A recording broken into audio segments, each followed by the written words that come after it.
Merci de m'accueillir à nouveau. Mais avec grand plaisir. Aujourd'hui, moi, j'ai décidé de faire écho à une chronique que j'ai écrite il y a un mois. J'ai écrit une lettre à mon futur enfant. Et comme ça a beaucoup plu aux gens qui nous écoutent, je me suis demandé qu'est-ce que moi, mon enfant me renverrait comme lettre. Et donc, je me suis demandé aussi ce que j'enverrais à mon père en 1990.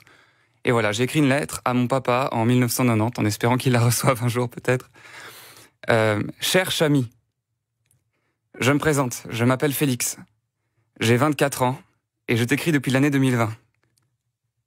J'ai les cheveux bruns, bourrés d'épis, les yeux verts bouteille, c'est comme ça que l'oculiste m'a dit de les appeler. Je suis grand, plus grand que toi, je vais bien, je suis en bonne santé et je suis ton fils. Voilà, j'ignorais comment l'amener, je suis ton fils. Salut papa.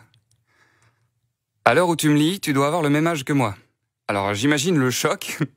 Je sais pas ce que je ferais d'un pareil courrier. Pour te dire, il y a un mois, j'ai écrit une lettre à mon futur enfant. Ouais, j'ai un délire de correspondance assez chelou. Je dois t'avouer que je suis terrifié à l'idée de recevoir une réponse d'ailleurs.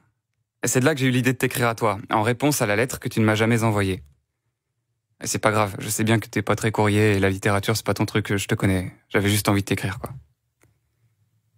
Je me suis souvent demandé à quoi tu ressemblais. Je veux dire, à notre âge. Qu'est-ce que tu portes ? À quoi tu penses ? Quel genre de musique t'écoutes ? Comment t'imagines ta vie ?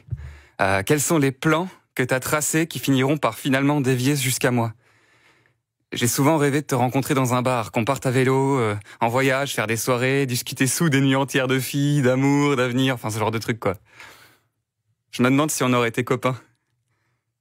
Peut-être tu m'aurais détesté, en vrai. En vérité, je suis tout ce qui t'exaspère. Un petit con littéraire pas capable de taper sur un clou correctement.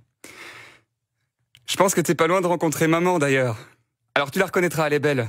C'est la plus belle du monde. Et puis, elle viendra frapper à ta porte, semblant que c'est pas exprès, pour te proposer une soirée d'immeuble. Sache que c'est complètement calculé et qu'elle veut ta peau.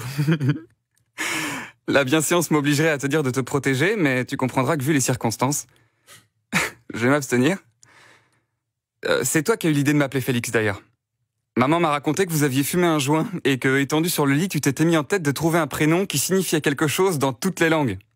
Je tiens à te dire que c'est pas la seule idée à la con que tu vas avoir, mais aujourd'hui, t'es bien trop occupé à faire en sorte que celle de tes enfants se réalise. Eh ouais, Chami, t'es papa 3 fois.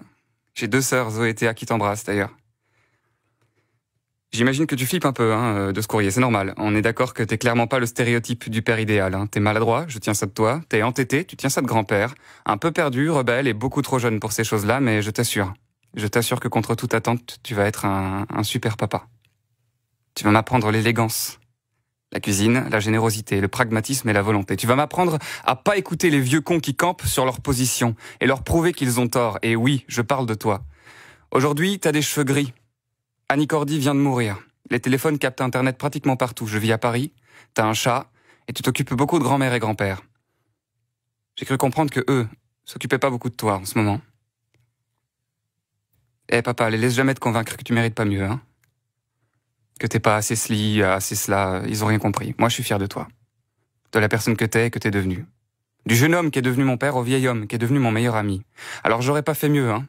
Y a pas un jour où je me demande comment tu ferais à ma place. Je sais qu'on se le dit de moins en moins, mais je t'aime. Je t'aime, papa. Essaie aussi de temps en temps. J'ai hâte que tu me rencontres, de dormir sur ton torse, d'apprendre le vélo, d'essayer tes costumes, de voler tes chemises, de t'appeler pour te demander des conseils de drague et te trouver extrêmement ringard, de te raconter mes premières fois, que tu me prennes dans tes bras, qu'on débatte sur des livres que t'as même pas lus, et un jour de te voir t'asseoir pour la première fois dans ma salle de spectacle. Je te laisse. Prends soin de maman, s'il te plaît. Fais attention à toi. Dis à grand-père d'être un peu moins con et de prendre ses pilules. Et embrasse David. Il me manque. Je t'aime très fort, à très vite. Félix.